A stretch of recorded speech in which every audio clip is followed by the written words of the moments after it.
Life should be so molded that one will always have the chance to think of Krishna. One should always act in such a way that all his daily activities are in connection with Krishna. He should arrange his life in such a way that throughout the 24 hours, he cannot but think of Krishna. And the Lord's promise is that anyone who is in such pure Krishna consciousness will certainly return to the abode of Krishna, where he will be engaged in the association of Krishna face to face. This most confidential part of knowledge is spoken to Arjuna because he is the dear friend of Krishna. Everyone who follows the path of Arjuna can become a dear friend to Krishna and obtain the same perfection as Arjuna. These words stress that one should concentrate his mind upon Krishna, the very form with two hands carrying a flute, the bluish boy with a beautiful face and peacock feathers in his hair.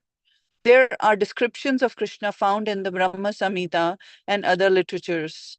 One should fix his mind on his original form of Godhead Krishna. One should not even divert his attention to other forms of the Lord. The Lord has multi forms as Vishnu, Narayan, Ram, Varaha, etc. But a devotee should concentrate his mind on the form that was present before Arjuna. Concentration of the mind on the form of Krishna constitutes the most confidential part of knowledge, and this is disclosed to Arjuna because Arjuna is the most dear friend of Krishna's. Hare Krishna. Hare Krishna. Thank you, Mataji. So, Thank as you, you Prabhu. see, this verse is the only verse which is coming twice in Bhagavad Gita. Anyone know where else this one came? Same verse. 934. 934. Yes. Just remember this: 934 and 1865 are the two verses which is Lord Krishna is speaking twice. Now I will just share my screen and we'll do a comparison. What is the difference between 934 and 1865? Right. Let me just share my screen.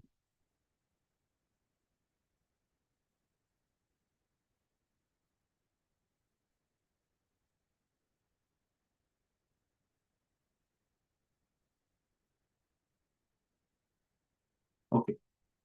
I hope you can see my screen. Yes, Prabhu. Yes, sir. Okay. Okay. 2 4 3. So you see, first two lines are same. Man mana bhav mad bhakto madhya jimam namaskuru. So first two line 934 also same. Man mana bhav mad bhakto madhya jimam namaskuru. Now second line is different. Third and fourth. Here it says 1860 Mam evas yasi satyam te prati jani priyasi me. And there it says Mam evas yasi yuktva evam atmanam mat parayanaha. Right. So only the last two lines are different. So what is the difference? In 934, Krishna is emphasizing on the commitment of the devotee. That if the devotee does this, Mam evasyasi yuktvevam. If you do this, then you will come to me. Right? That is what is the 934. That it's the emphasis on more what the devotee, a bhakti yogi, is doing, sadhaka is doing. Krishna did not say in 934 what he will do for the devotee. Now in 1865, Krishna is saying what I will do now. Okay. So in 934, in one sense, Krishna is laying out what all devotees should do and emphasizing on that part. It's more from Bhakti Yogi perspective that what the Bhakti yogi should be doing, what a devotee should be doing. 4 things. Remember me, man mana bhav mad bhakto. So man mana means always remember me, then worship me, paying obeisances to me, and become my devotee. Those are the things. Those things are common between 1865 and this verse. Now in 1865, Krishna is focusing on more on what he will do. Mam evasyasi yuktva Mam evasyasi satyam te prati jane priyo asime. He's saying, Mav evasyasi satyam te, that this is the truth I am speaking to you, that you will come back to me because you are very dear to me. Now Krishna is giving a guarantee from his side that what he will do for the devotee, that devotee will finally come to him, right? So now in 18 in 934, Krishna was more like a teacher telling the conditions that you do this, then this will happen. But in 1865, as the message is concluding, then now Krishna is glorifying the bhakti unambiguously. And next verse, 1866, he will do more emphatically. So all of you understood, right? The subtle difference between two verses, 934 and 1865. What Krishna is asking to do is same. It's just in 934, he was more like a teacher telling, uh, and now in 1865, he's telling what he will do. Four things they say: always think of me, become my devotee, worship me, and offer obeisances to me. If one can do this, then definitely one can. He will make sure, because he's saying, I am promising this, that you will come to me without fail. And why I am promising this? Because you are my very dear friend. Okay. So we'll discuss on these aspects, four things what Krishna is saying. Manmana Bharma. Looks simple. I always think of me, become my devotee, worship me, offer your homage to me. But entire Bhakti Yoga is just there in these four things only. As I was saying, if one can think of Krishna, the keyword here is always think of me, right? So always think of me means constant remembrance. If one can achieve that state, he's going back to God, and that's the higher stages. Sometimes people don't uh, understand that states. People thinking of Krishna is maybe morning में think कर लिया, evening में think किया, हम जपा कर रहे हैं, then think. Here it says always think of me. This is where the remembrance becomes more or less uninterrupted remembrance. You will always be remembering Krishna. So we'll discuss on that aspect also. Um, okay. Tabu, Yes. when we talk about like always think of me, obviously, like, for what I think, like, even when when I am sitting down and chanting, and the mind is always distracted, so that's not really even thinking. So, never mind the other times when we are not actually doing Yeah. like directly any seva. So Yeah. it it's I mean, as you said, it seems very easy to just say, Yeah, okay, but it's always not. think of me, but it's not, because Not. just doing the activities that we are actually involved in devotional service, even then we are not really Yes. thinking. Yes. Yes. Yes. So Yes. it's That not is that what. easy. It's not that easy. Yes. It appears Yeah. to be easy. Okay, think of me. Okay, I think Krishna, but not Mm-hmm. that easy. Yeah. He's asked, and that is where there is a subtle thing. We'll discuss Yeah. that. I have that Okay. on here, because the slide which I am presenting, I did a class on this two verses only long back, I think.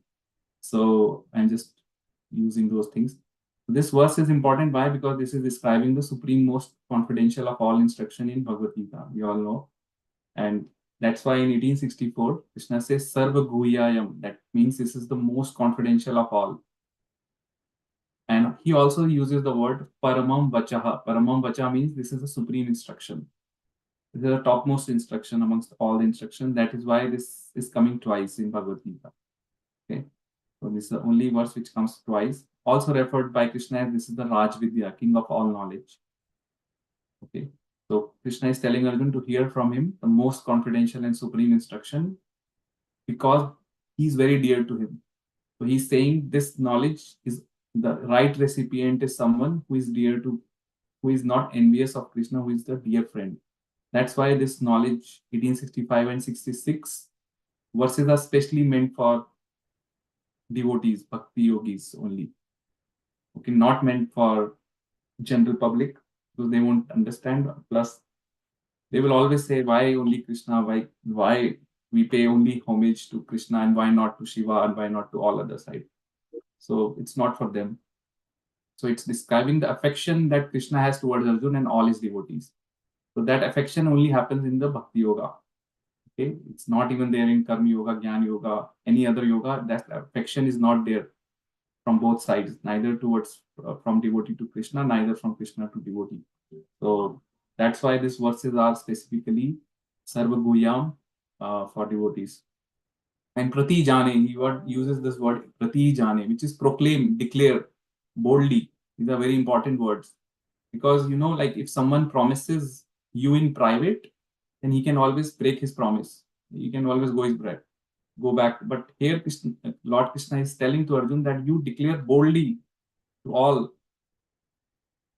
Because when you declare something in public, right, you cannot take back your words.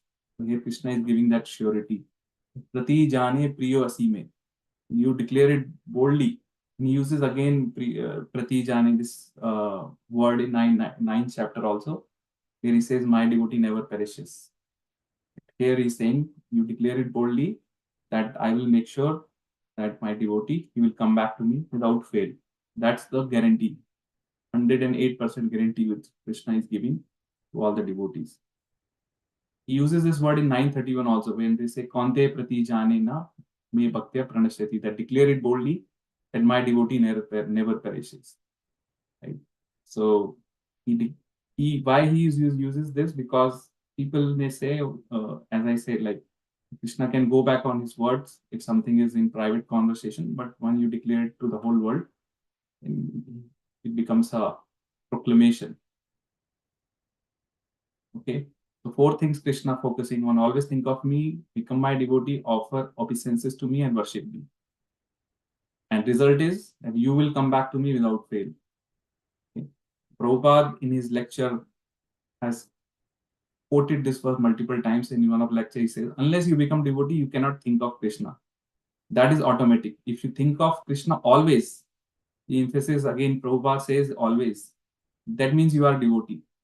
Okay. Otherwise, why a person wastes his time thinking of Krishna? He can think of business, he can think how to make more money, several other things. Only a devotee can think of Krishna. So if you think of Krishna, you automatically become devotee. So thinking is important here, which is smaran, remembrance. Okay. So what is the best way to always remember Krishna? It is hearing Krishna Katha and chanting his holy name, Mahamantra. Both are important. Chanting is important, but equally important is also to hear Krishna Katha. Because when we hear Krishna Katha, the attraction, natural attraction for which is there in a dormant state gets awakened, and then we get more taste. And as our taste keeps on increasing, to that proportion, even our remembrance will also increase. So whatever you like most in devotional service, try to do that more. If you like some bhajan, just hear that bhajan more. Whatever you like. If you like to read some pastime or hear some pastime, just read that. Okay. In Srimad Bhagavatam, there is a word used, Karan Rasayana, which means very pleasing and satisfying to the ear and heart. So Krishna Gatha is very pleasing and satisfying to the heart of a devotee. And that is where the rasa is, like Krishna is the reservoir of all the rasa. Yeah, all the rasa is there. And in the association of pure devotees, discussion of the pastimes and activities of Supreme Lord is very pleasing and satisfying to the ear and heart.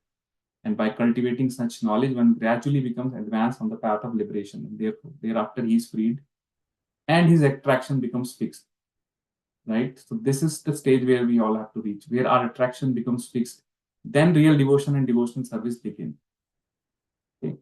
So right now we are in the sadhaka stage, all of us, we're trying, but gradually, our attraction becomes fixed. That's where our smaran also becomes fixed. And that's the real devotion, and that where the service becomes. So in this age, this association of devotees hearing Krishna Katha rare, so we should make full use of this opportunity. Whenever we get a chance to hear from the lotus mouth of pure devotee, from Bhagavat Vaishnava, we should always hear and don't never miss a chance. Okay. So now this is from Nectar of Instruction, more about the Smaran part, that the first stage in life of sadhaka is Shravan Dasa, the stage of hearing about Krishna's names, forms. Even in the life of sadhaka, first stage is Shravan Dasha, then Varan Dasha. Hearing Krishna Leela, the sadhaka comes to the second stage named Varan Dasha. In this stage, the sadhaka becomes performing kirtan of the topics that have been heard and relished. Okay, and then performing kirtan with one's innate, genuine, heartful mood, one attains Smaran Dasha. So these are the stages, progressive stages in bhakti, and I would want to basically take name of His Grace Hari Parshad Prabhu. Like I listened to his classes, and this slide from is one of his classes where he was talking about these different dashas. So I just want to remember him and thank him for enlightening everyone. Um, so yeah, coming back to these dashas, this is where our emphasis should be. So the first stage is Krishna Katha. This is exactly the quote from verse number 7 from Nectar of Instruction, where all these dashas are mentioned. You see, in the neophyte stage, one should always engage in hearing Krishna Katha. That is the stage where all of us are in the neophyte stage. It's called Shravan. This unless our Shravan is not strong, it's very difficult to attain later stages, right? So that's why there was so much emphasis on Shravan. So that is the way to attain that Smaran Dasha, the third stage, where the remembrance become constant. Like we can't just skip and think and go directly. And this Prabhupada mentioning in verse 7. At least in one paragraph, he has given the blueprint of how to advance in bhakti. Whole blueprint is there. So first stage is Shravan Dasha. By constantly hearing the transcendental holy name of Krishna and hearing his transcendental form, qualities, and pastimes, which is hearing about name, form, qualities, pastimes. One can attain to the stage of acceptance called Varan Dasha. So Varan Dasha is the stage where one does not need to make effort to hear. He automatically gets natural attraction. Wherever Krishna Gatha is going, he will get glued to it. Like, you see, like just to give you a materialistic example, in my young age, like in India, there was a craze like wherever the cricket match was happening, everyone was just glued to it. Or there was a time in 90s when Ramayana was used to come on TV, everyone was just glued to the TV. Naturally, they get attracted. That is the stage. You naturally get attracted. You don't have to make effort. You will leave other stuff and you will be attached to hearing of Krishna Katha. That's the Varan stage. Okay, when one attains this stage, he becomes attached to hearing of Krishna Katha. That is the second stage of Varan Dasha. Here, hearing Krishna Leela, the sadhakas come to the second stage, Varan Dasha. In this stage, sadhaka begins performing kirtan of the topics that have been heard and relished. Kirtan means he cannot stop himself. He will he will he just will go on and discuss about what he has heard, and because he's relishing that, he can't stop himself from discussing with other devotees, right? In the Varan Dasha, he has natural attraction towards Krishna's Leela, name, form. So and then he relishes it more when he discusses it with more with the like-minded devotees. That is the Varan Dasha. He does not have to make effort to listen, and he will not feel any fatigue or any this thing. Even if he's made to sit for 3 hours, 4 hours, the katha is going on, he will keep relishing. He will not feel the what you call uh, the the discomfort comes when we don't have 100% interest, right? Let's say if you go out, again give you a materialistic example, people go and watch to a movie theater, they are able to sit at a stretch 3 hours, no problem, because they are glued, they are 100% there. In that state, no other thought comes. You're glued to the movie, or people who are accustomed, they glued, even phone call comes, nothing, right? 100% focus. So like that is the stage, Varan Dasha in spirituality, where 2 hours, 3 hours class going on, they are just glued, they don't feel bored or they don't feel fatigue or they don't feel that kab class khatam hogi. They are just enjoying, relishing, and then they also want to tell others. That is the stage. In this stage, sadhaka becomes performing kirtan of the topics that he has heard and relished. Okay. Now, performing kirtan with one's innate, genuine, heartfelt mood, one attains the smaran dasha. That is the dasha which Krishna says in this verse. Always remember me. Okay, remembrance is the third stage, smaran dasha. So when one is able to chant in ecstasy, he attains the stage of smaranavastha, the stage of remembering. Okay, smaran dasha happens, then he is able to remember Krishna all the time. Recollection, absorption, meditation, constant remembrance, and trance are the 5 items of progressive Krishna Smaran. So this stage further have 5, like recollection. He will be recollecting uh, what he has heard about Krishna's pastimes, name, form, beauty, like, and then absorption. He will be absorbed. He will meditate, constant remembrance, and then trance. Okay, so now here Prabhupada says, let me put here. At first, remembrance of Krishna may be interrupted at intervals, but later remembrance proceeds uninterrupted. So even in this dasha, first it would be the remembrance would be interrupted at interval, and then it would become uninterrupted, constant remembrance. When remembrance becomes uninterrupted, it becomes concentrated and is called meditation. And then when meditation expands and becomes constant, it is called anusmriti. This is the fourth dasha. And by uninterrupted and unceasing anusmriti, one enters the stage of samadhi or spiritual trance. After smaran dasha or samadhi has fully developed, the soul comes to understand its original constitutional position. That's when Krishna from within will reveal his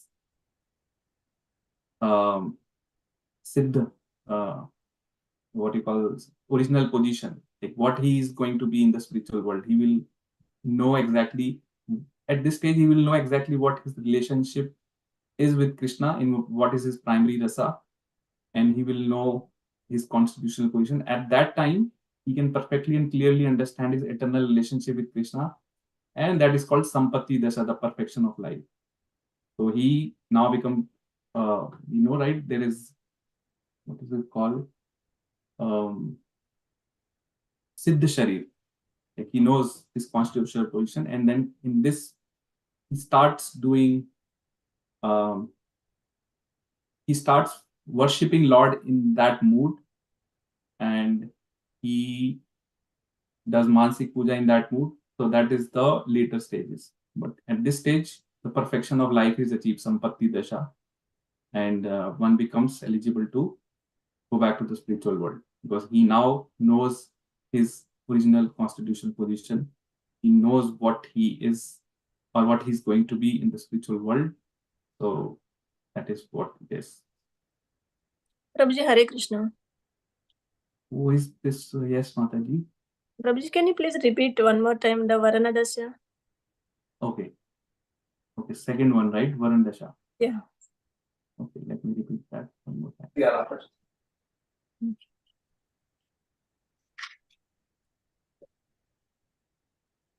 Okay, Varun Dasha is this one, where hearing Krishna Leela, the sadhaka comes to the second stage named Varun Dasha. In this stage, the sadhaka begins performing. First, relishment is there, and then sadhaka also performs kirtan of the topic. Kirtan means recitation, repetition of the topics that have been heard and relished. Now it could be he's doing kirtan with small group, with family, or with anyone. Like it doesn't have to be formal. Like you have to preach to 20 people, 30 people. It doesn't have to be. He's relishing. He's relishing. He will feel enjoyment in discussing about the topics of Krishna Katha. So that is the Varun Dasha. Okay, because unless you hear what you will relish, right? What you will tell. So hearing is important. That's why that first dasha is there, Shravan Dasha, the stage of hearing about Krishna's names, forms, pastimes, everything. And that is where the neophyte devotee starts Shravan Dasha, the stage of hearing. Okay. And it's also mentioned that the chanting also becomes pure, more and more pure, and devotee also should need to make effort. It will not happen just by casually doing. The devotee also needs to make effort. And when the Naam becomes pure, the Naam will reveal the further the root, like the form and Krishna's pastimes automatically from within also. Naam will also have that. Naam will reveal from within pastimes of the Lord. So, is it okay, Sujata Mataji? Varan Dasha, you second Yes. there, second.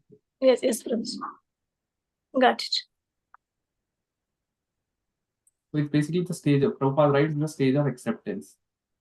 It's the one can attain the stage of acceptance called Varandasha when he becomes attached to hearing. Right? I was telling you, you will not feel fatigue, you will not feel bored, you will not be impelled. Yeah, class में जाना है because someone told me. He will automatically just go जहाँ पे भी कथा हो रही है. And he has a taste, like some people I see has taste for philosophy, listening more on philosophy. Some has taste for more reading, listening about Krishna's pastimes, Vrindavan pastimes and his pastimes. Right? You see, I was giving, I think, last car example that philosophy also should be there, but hearing and relishing Krishna Katha is also equally important. And that's why Srila Prabhupada wrote this Krishna book, because he instructed everyone to at least read one pastime so that you can remember. Yeah.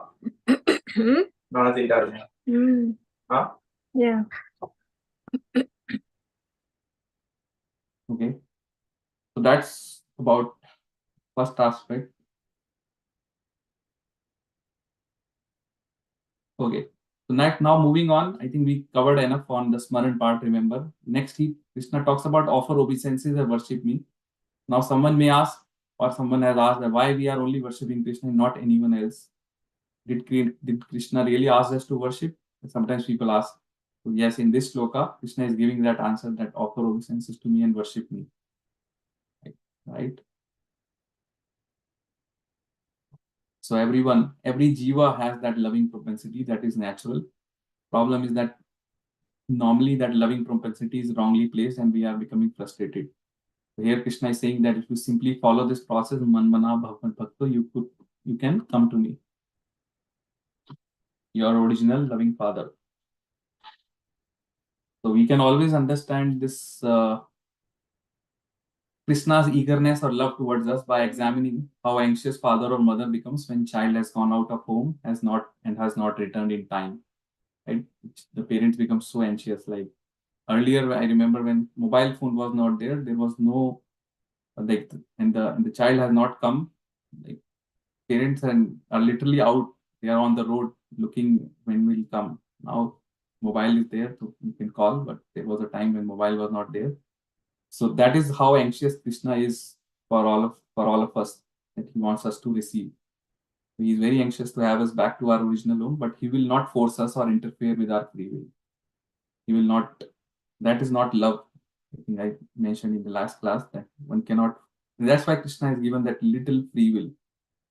And the free will is basically, as I was telling, is about choosing this path or not. Because default path is always material path. Free will only comes to choose the bhakti and take to the Krishna consciousness, take to this process of devotion service, and give your life, give your time, energy, money, life for Krishna. That is the free will. Otherwise, there's only two paths, either to serve Krishna or to serve Maya. Everyone is anyway serving Maya. Nothing to choose there. The free will is to choose if we want to serve Krishna or not. Okay. So now, someone may ask that if I think of Krishna always, then where the money will come from? Like, right? How will I earn money? I have to work. Krishna says not to worry. In 9:22, Krishna says, Yoga Shemam Vahamiyamam. And those who worship me with devotion, meditating on my form, to them I carry what they lack and preserve what they have. Right? And we have so many pastimes related to these verses. So Krishna is not, like, we should not think that, let's say, when we do something for Krishna, Krishna will not reciprocate. He will reciprocate equally.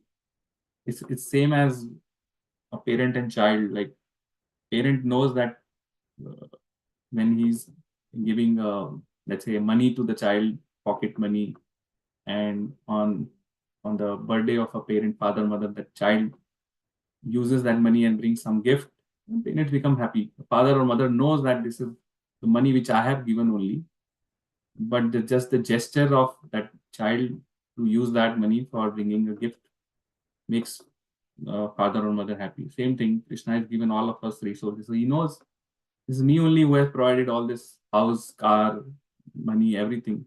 He can take also any time away. He has given everything. But when we use it in his service only, that is what the love and devotion is ours. That is what Krishna relishes and enjoys. Right? So, okay, so another conversation between Prabhupada and a devotee. This is a Bhu Garbha Prabhu. Here, very valid question he asks: how a person with all material desires develop desire to love Krishna? This is the situation of many devotees in the beginning, right? When you have all the desires, material desires. I should have a good job or good business, and I should have a house and car and good wife and all that. Or children, children should be going to good school, they should be all educated, all that. So Prabhupada says material means that you love more. Material means that you love more Krishna. Automatically, material desire will be finished. Prabhupada says that you just love more Krishna, automatically it will finish. Because you do not love Krishna 100%, therefore material desires. The balance is filled up by material desires. So to the extent you love Krishna, the balance is filled up by the material desires. Just like in a glass, there is some ink, and if you fill up with water the full glass, the ink will vanish. There will be no more ink. It will be all white. This is the way. Bhakti pareshanubhavo vikratir anyatra yat. To love Krishna means you have no material desire. The percentage you are lacking Krishna love, the percentage material desires are there. Ye yatha mam prapantyante. If you love Krishna 10%, then 90% material desire. And if you love Krishna 90%, 10% material desire. And if you love Krishna 10%, there is no material desire. This is the way. So if you love Krishna 24 hours, 10%, simply thinking of Krishna and offering obeisances, worshipping, then where is the possibility of material desire? There is no possibility. This is what Prabhupada has given, not my word, Prabhupada's own word about developing love for Krishna. He's saying whatever is balance is what Maya or material desires takes over. So we have to reach to a stage of 10% loving Lord Krishna, and no material desire.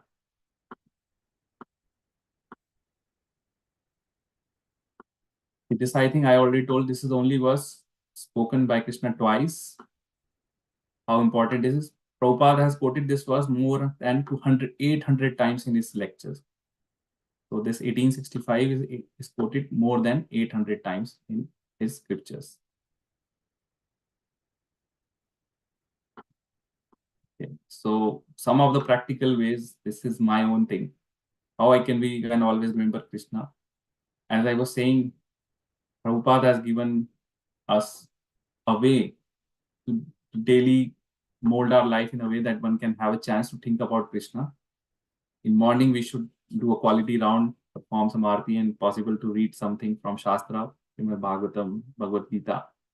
Or even if you don't have time to read, at least all of us have hearing, just recall or to smaran in your mind.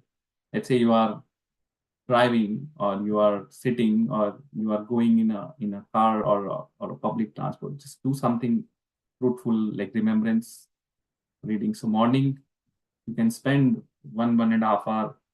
Then if you go and go to the world, material world, and face Maya, so you are already under the protection of Krishna. Before going, as I mentioned, go and pray to Krishna now. Please take care of me. I am going into the world where I will face the Maya, where I will face all the different kinds of people. Please take care of me, and I promise कैसे भी हो, like don't think too high of yourself, because the moment we surrender to Krishna, you say, please take care of us like a baby. Like baby doesn't know what to do, what not to do, completely dependent on parents. Same. So we don't have any capability, but we are trying. Please help. And I'm now going to 8 hours of work, and please help me. And then during 8 hours, just if you get time, and it also depends on the situation, while going, you can listen to some lecture from Prabhupada. If you're taking public transport, you can do more chanting, finish rounds. We have all the different devices with us, which distracts us and spending a lot of time. So instead, we can install some apps like Gita based reader or some other apps, and we can quickly read a verse, Bhagavad Gita for class, right? During lunchtime, we can go for a walk if it is summer, outside Japa walk. Otherwise, we can read some shlokas or do some chanting. Again, in evening, when we come back, we can hear some lectures or kirtan or whatever you enjoy or relishes. And then in the while taking prasad, we can hear something on YouTube, Krishna Katha, or watch Krishna or some. This is the practical ways how we can remember. And during your work, 8 hours, 10 times, if you can just remember Krishna or in your mind or something related to Krishna, that is what it is. While going to bed, read some story from Krishna book to yourself and children, and you will automatically develop affection to Krishna and his devotees. So these are the practical ways about remembrance. Then this is about thinking of Krishna in devotional love. Like even Kamsa was thinking about Krishna, but he was thinking him as enemy. So thinking has to be positive. It should be in love, devotional love, not to in enviousness. Okay, and then we should be always hearing from bona fide sources in parampara. And this part we already know. There are 9 process of devotion service. Shravan again comes first, right? And then these are different examples of 9 processes. You don't have to go in detail about this, but that's where it is. Okay, so I think we spent enough on this verse. Let's go to next one. 1866. Who wants to read 1866? I can promise. I can read promise. Okay. Sloka number 66. Sarvadharman parityajya mamekam sharanam vraja aham tvam sarva papebhyo mokshayichyami ma suchaha. Translation purport by Srila Prabhupada, Jai Srila Prabhupada. Abandon all varieties of religion and just surrender unto me. I shall deliver you from all sinful reactions. Do not fear. Purport. The Lord has described various kinds of knowledge and process of religion: knowledge of the Supreme Brahman, knowledge of the Supreme Soul, knowledge of the different types of orders and statuses of social life, knowledge of renounced order of life, knowledge of non-attachment, sense and mind control, meditation, etc. He has described in so many ways different types of religion. Now, in summarizing Bhagavad Gita, the Lord says that Arjuna should give up all the process that have been explained to him. He should simply surrender to Krishna. That surrender will save him from all kinds of sinful reactions, for the Lord personally promises to protect him.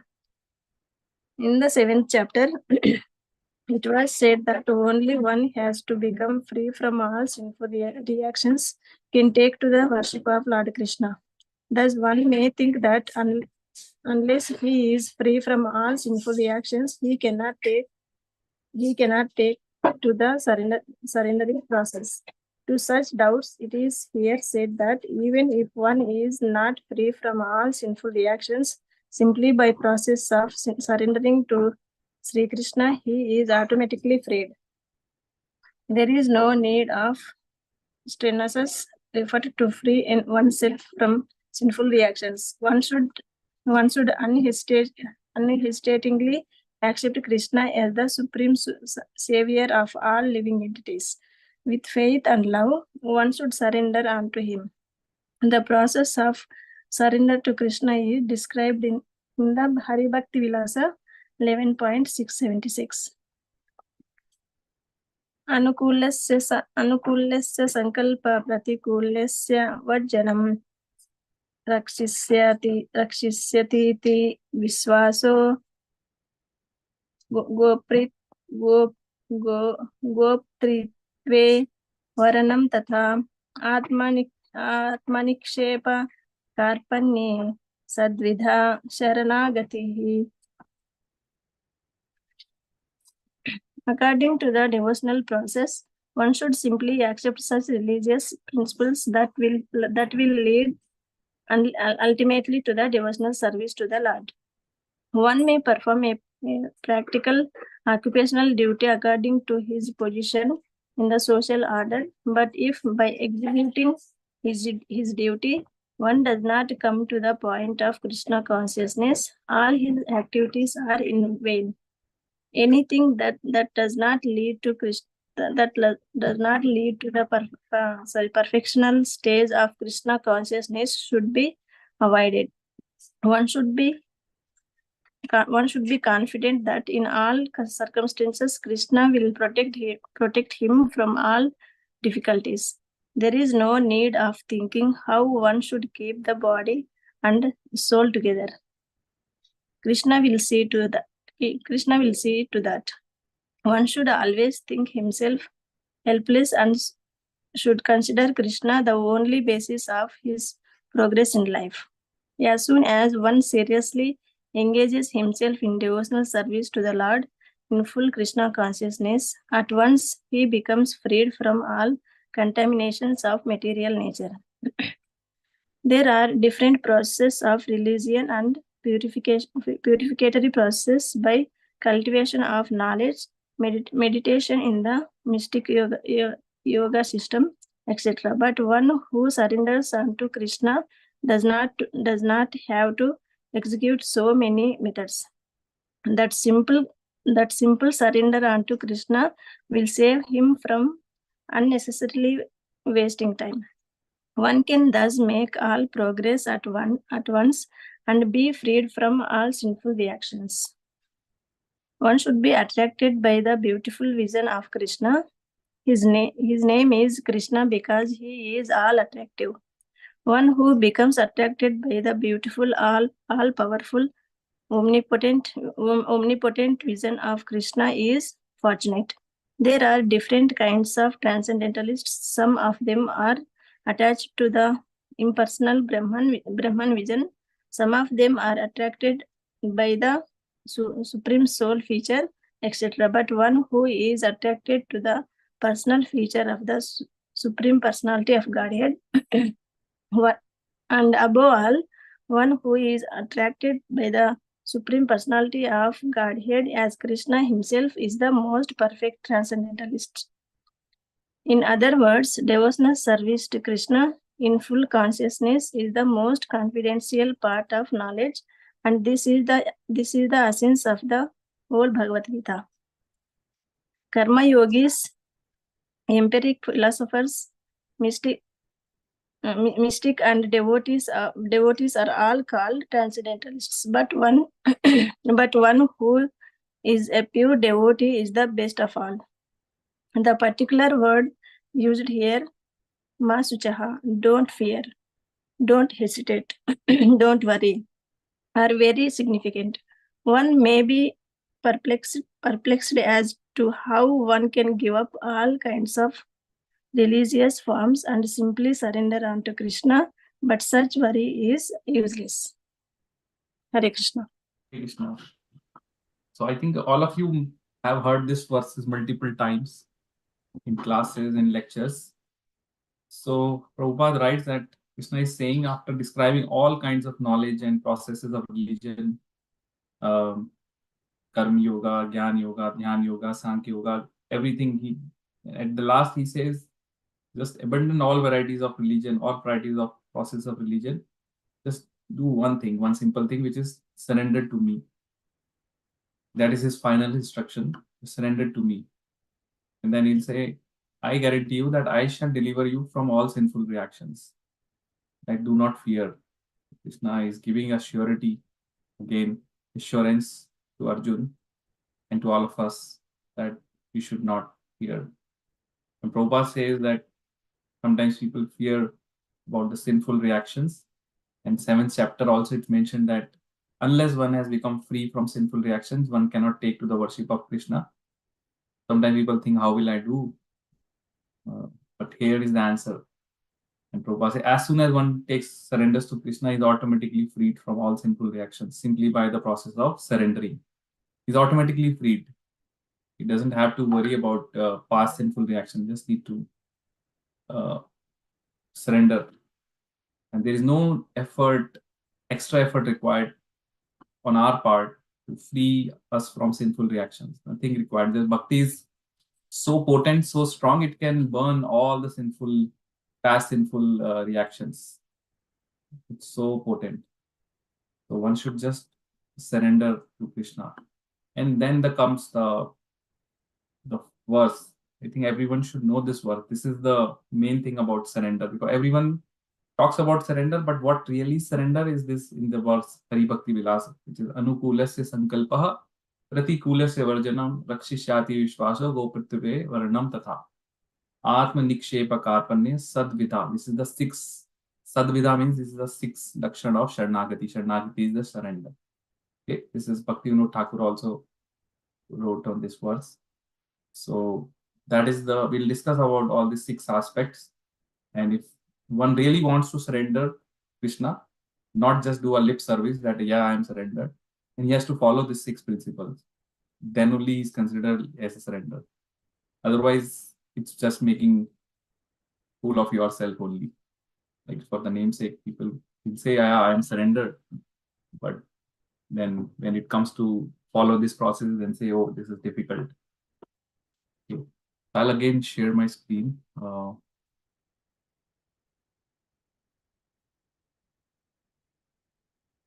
So we'll discuss few aspects. Krishna is saying, give up all varieties of dharma apart from dharma of surrender to me. So that is the only thing he's saying. Just give up everything, and he's saying surrender only to me, no dilution or distraction. Not that you surrender to me, you surrender to second, third, fourth, so many surrender. Sometimes people say, okay, no dilution. He says, Ma Ekam. Ma Ekam means only me. There is exclusiveness in this statement. Ma Ekam. He could have said, they surrender to me and surrender to anyone else also, like to Lord Shiva or to Lord Ganesha or all others. He's saying very clearly, only to me. Ma Ekam. So he's asking to give up all varieties of dharma which are unfavorable, right? To surrender to Krishna.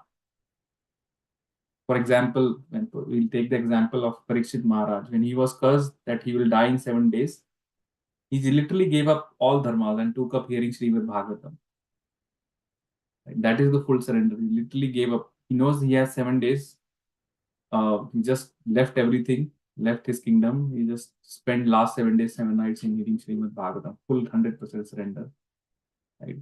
So this verse provides the conclusion to entire Bhagavad Gita.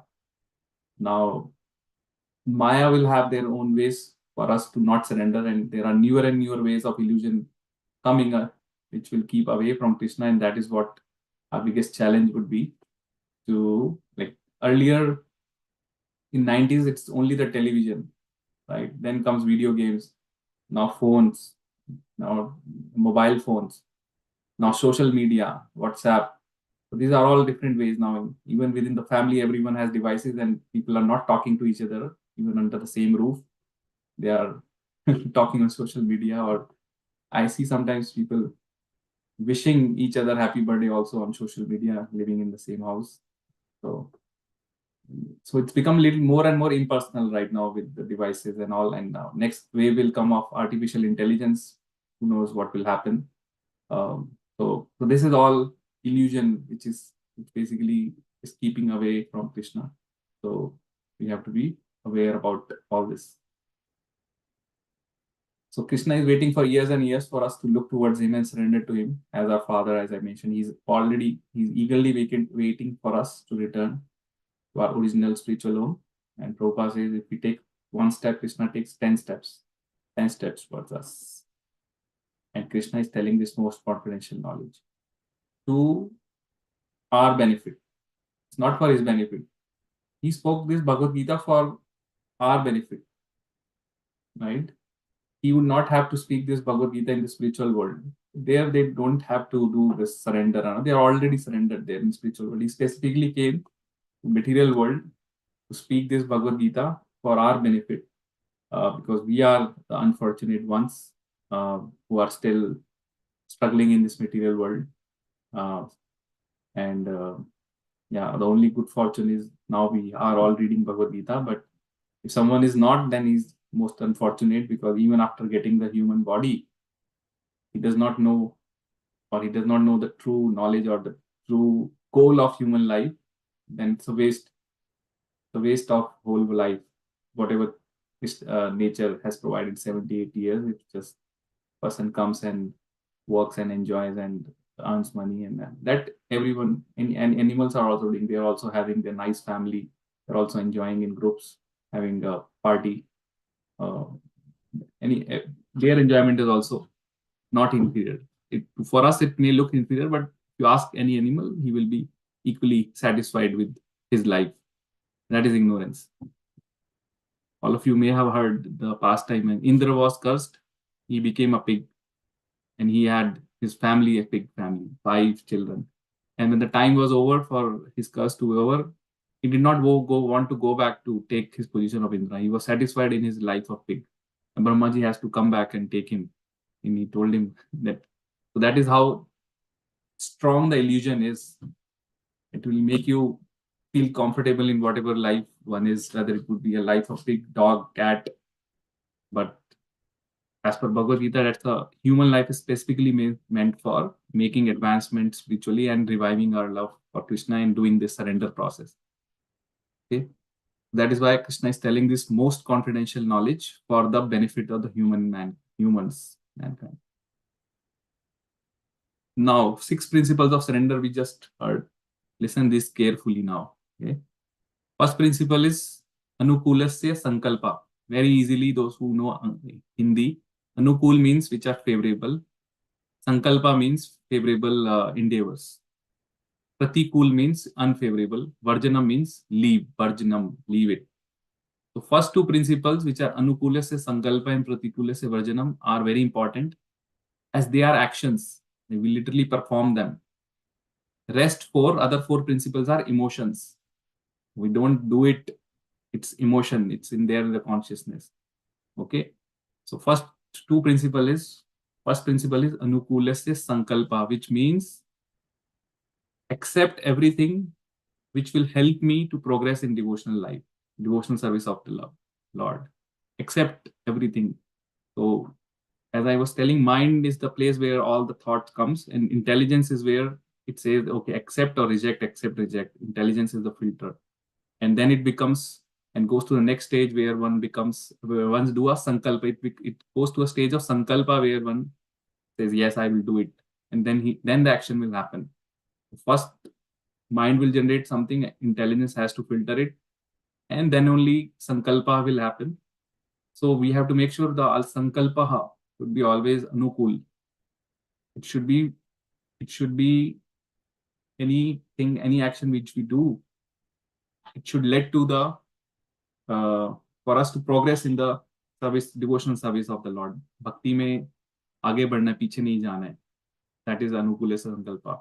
That whatever is favorable for bhakti, I accept that.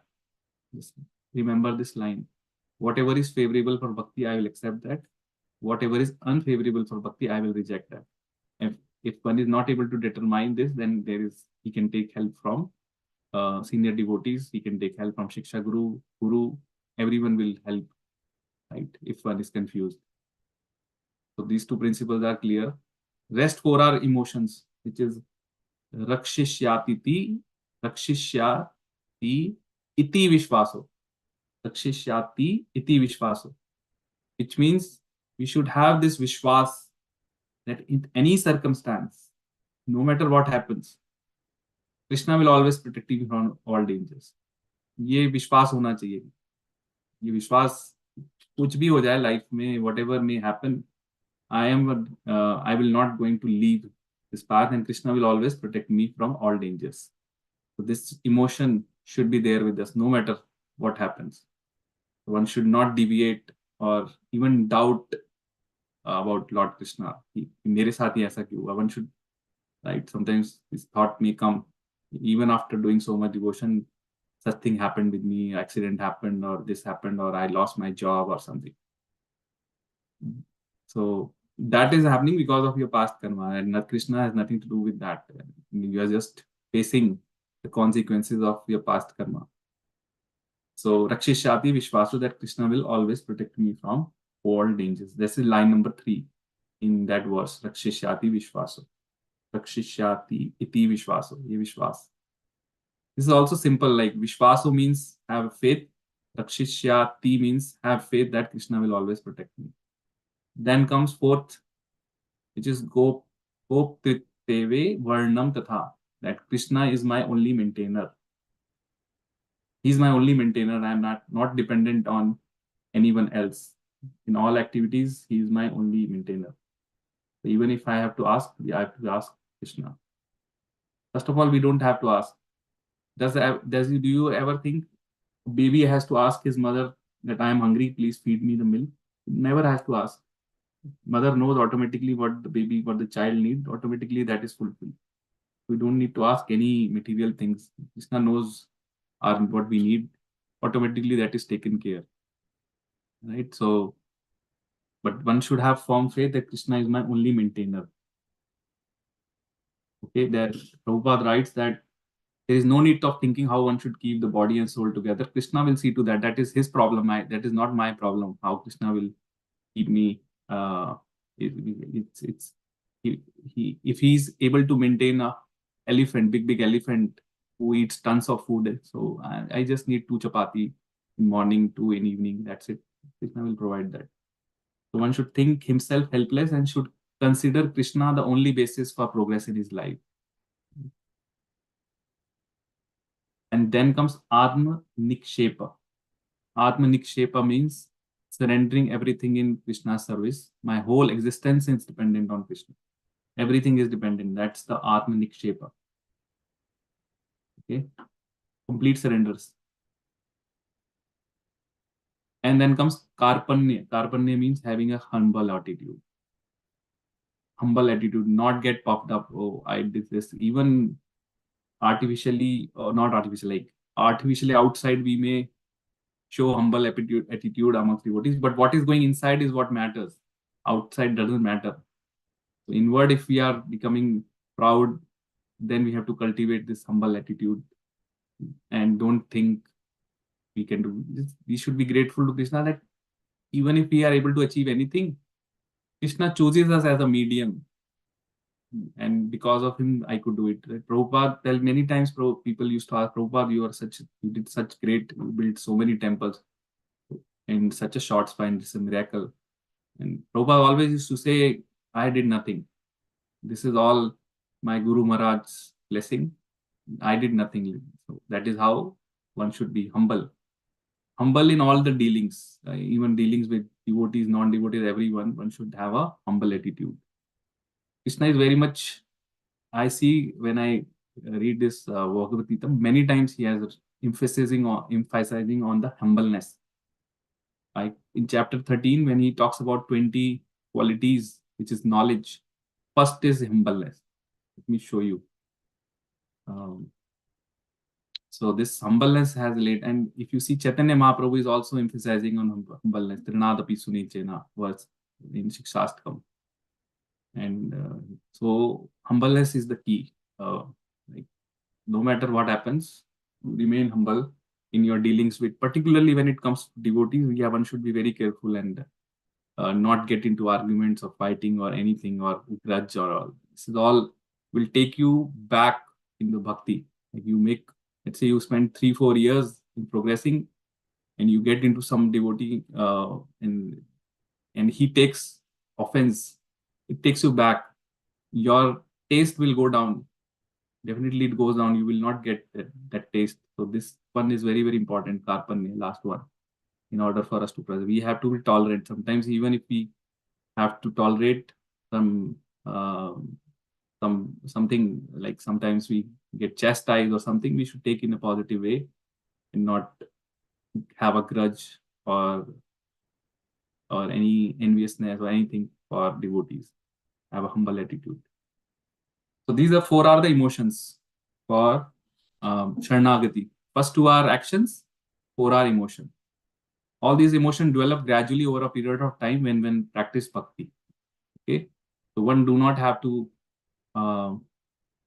artificially develop any of this. If you seriously performing bhakti, seriously doing, automatically these develop all these emotions.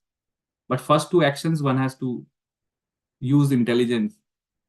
And like if you see anything which is taking away from bhakti, just no matter even to tomorrow someone is giving me millions of dollars, but that's not going to help me in bhakti. He will take all my time. He say, okay, I'm giving you $2 million, $1 million, but you have to spend every day 14 hours and work for me. This is now you one should think 14 hours if I spend, how will I do bhakti? It is taking away. This is pratukulasya varjanam, then I reject that. I don't need your $2 million. I don't need that because that is impacting my bhakti. That is what it is. One should use one's intelligence. If one is like, I often give this example, like one is in a comfortable situation from job wise, business wise, let's say able to earn enough. Now there is always in job, like a new job comes or something comes, which is more demanding and which you may have to travel more and which will basically take away your time. Time is of essence, right? So one should think about it, whether it's worth to do that or one should stick to the current job, even if you get paid, let's say 15, 20K less, but you have peace of mind, you have enough time to practice bhakti and you are able to focus, then let it be, let's continue in that job. Like don't change your status quo if you are comfortably able to maintain your material life. So if everything is settled, why to unsettle? Sometimes material, they say, get out of your comfort zone, but that is for material thing, materialist. For spiritualists, remain in your material comfort zone and increase your spiritual bhakti. Use the time which you are able to spend in spirituality, in progressing in bhakti. Let's say you are in one job for a while and you are now become expert in doing. So a new person may be able to do the work in 8 hours, but you are able to finish in 4 hours or 5 hours, same work, because you are expert, you have developed expertise. So then use that remaining time in doing something for Krishna, like give time to temple, do some service or read Shastra or do something. Now, sometimes people have this, okay, I will join another company which will give me 20, 30, 40K more, but then instead of 8 hours, now you end up spending 12 hours or 10 hours or work on weekend or work on night time or all that kinds of thing. And they are expecting, because they are paying you more, they will expect. So then it's not Sharanagati, because now your bhakti is getting impacted and it's you who chose that path, or it's you who decided to switch when Krishna placed you comfortably in a job where you were able to manage. So this comes really handy. This principle, if you apply, then they're very handy. Every time when there is a decision to be done, ask these two questions of Sharanagati, first two principles, whether it is favorable for my bhakti. Okay, it's favorable, then accept. If it is unfavorable, then I reject that. As simple as that.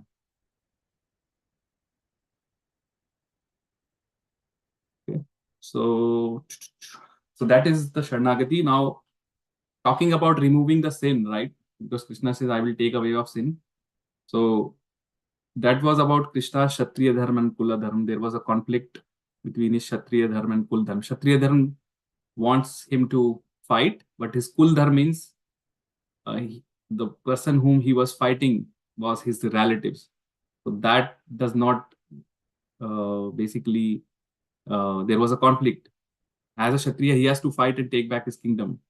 But other side was the relatives, his great grandfather and every cousin and all that, which is like that dharma says you should not kill your relatives. So there was a conflict, and Krishna resolved that conflict. He said there is not gonna be any, and he was worried that there will be sinful reactions if I kill my elders. Krishna says here, even if there are sinful reactions, I will deliver you from all those reactions. Please do not fear. He is ready to accept us even if we have some sins. Okay. Only condition is for complete surrender. So here Krishna's love for is literally overflowing here for devotees. In fact, Krishna does not see any defect in devotee. Even if there are minor defects, he only sees the positive thing. That's why in chapter 9, he says that even if devotee has some bad things, just overlook. He's a sadhu. He's a sadhu. He's considering everyone as a sadhu. He does not even look at those bad small things, because he says those are there because of the conditioning of millions of years, and it will take time for those things, so minor things, to go away. So not to worry about any sinful reaction, right? And now coming to the part that why it is rare for devotees to surrender. In spite of knowing everything, it's still rare for devotees.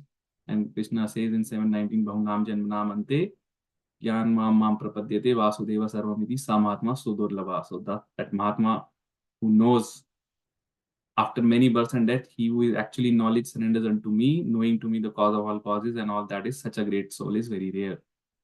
So the surrender process, even though looks simple, okay, I'll do that, but takes millions and millions of births and years. First of all, just to know that who is the object of surrender, and then to actually do surrender. Both requires millions and millions, and that is Sudurlabha, not just Durlabha, Samahatma, Sudurlabha, very, very rare. Right? So there are examples of devotees who have already practiced from Bhagavatam. Bali Maharaj gave up everything to Vaman Dev, even though his Guru Shukracharya told not to give, but he surrendered everything. So he gave up the instruction of his Guru Shukracharya and surrendered everything to Vaman Dev, who is none other Krishna. Prahlad Maharaj also refused to obey his father, fully surrendered. And last comment for this verse is that essence of all scriptures is this line: always remember Krishna and never forget Krishna. So that is our guiding principle in life, that always remember Krishna in every aspect and never forget him. And these two principles, actions, anukulasya sankalpaha and pratikulasya varjana. Okay, that completes this verse 1866. Any questions on these two verses?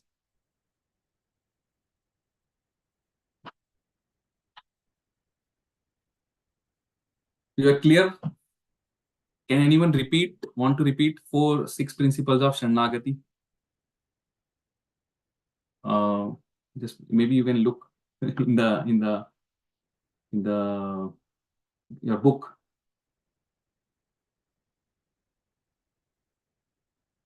First one is Anukulasya Sankalpa. What is that? Except that everything that's favorable. For Bhakti, yes. Yeah, for Bhakti. Yes, this is important. This will definitely come in exam also, and in life also. This has to be remembered always, because this is the whole thing. We emphasize surrender, but if someone doesn't know what is surrender, then it's just superficial. Second is Pratikulasya Varjanam. What does that mean? Pratikulasya Varjanam? Reject everything that's unfavorable. Unfavorable for Bhakti, yeah. And these two are actions. Yeah. Now next 4 are emotions. And for emotions, Rakshishyati iti Vishwaso. What is this one meaning? Having that faith that Krishna is the only protector. Yes. Krishna will protect us protect at me all in times. All yeah. Easy way to know is Vishwaso means Vishwas. Rakshishati means Raksha. Having that faith. Yeah, Vishwaso. And then comes Gopitritve Varnam Tatha. Is the only maintainer? Is only that? Maintainer. Sorry, I'm not looking so. Yes. Yeah. And then comes 5th Atma Nikshepa. Atman. Full surrender, is it what? Full surrender. Full Surrendering surrender. everything Yes. in Krishna's service. Atmanikshepa. Yeah. Correct. So engaging everything in his service, your house, your body, your family, your car, your money, everything, whatever is most dear to you, engaging in his service. Yeah. Like, and basically it means my whole existence is dependent on Krishna. And then comes last, which is Karpanya. Karpanya means Humbleness. humbleness, cultivating a Humbleness, yes. Humility. cultivating a humble attitude. So that is the 6 principles of Sharanagati, Sadvidha Sharanagati, which Krishna talks about. So when we are, I mean, I know you said it's going to be in the exam. So would it be a No, small question, I'm short guessing. question? I'm guessing. Just This want to has know, to be like, there. details, how many? No, that I don't know that Chairman Prabhu is making, but I Okay. hope or think that he will put this because this is the most important verse Yeah, in it's this an chapter important verse. and Try, principles of. right. Yeah. So Yeah, one way or yeah. the other could be fill in the blanks or could be the Because maybe. then we need to elaborate a little bit if it's a long Yes. question and, Yes. then, Exactly. yeah, it won't just work with word to word. Yes. कोई नहीं book तो मेरे पास है But more than Prabhu. that, elaborate it. Just the idea is to put it in the head and Yeah, then yeah. try to Practically thinking how to apply it. how to apply. That is what. But I mean, we should all meditate on it anyways. Yes. Correct. Right. So when you meditate on it, you'll get the elaboration. Exactly. Yes. Yeah. Because I see sometimes even after reading everything, but devotees get themselves into trouble by not following. And sometimes Maya Devi has this habit. They catch devotee, like the moment slight weakness is there, Maya will know exactly where is the weakness and वो pull हो जाता है. And then like you make progress 4 5 years and then you have to they go back. So I remember one time one devotee was telling, I heard from some that he was in GTA Toronto and he used to visit temple. Or there is a situation coming in the life and he moved maybe for XYZ reason, better job, and then there was no devotee association in other city, no temple. Then he realized the importance of devotees association and going temple because he been feeling alone, right? So sometimes we feel all this is there, but we take for granted. And then Maya Devi creates a situation when we, for a timing, maybe take away if we are not valuing enough. Yeah, we got And that then- situation, Prabhu. Huh? COVID. COVID also, yeah. COVID also was like that. Huge Yeah. gap. Yeah. Huge gap, 2 years. Yeah, people Yeah. literally could not go to the temple to take and not meet each other. So this situation can happen. But COVID was universal, but yeah, like situation can happen where let's say for 20 30K you have to go to a place where there is no temple, no devotees, or maybe you get a big house or whatever, XYZ. yeah, Maya yeah. Devi will know exactly where your weakness is and give you that allurement. बाप रे, take it. वहीं बच पे के रहना. बच के रहना, right? So that way, that's where I think our determination comes handy, that how to preserve ourselves from those situations so that not get well. I know few people like, and this normally happens for people who are new in the path. Like once who have been around for a while and have fixed, they go. One person he used to come in my Bhagavad Gita classes morning. He was doing fine. He was living close to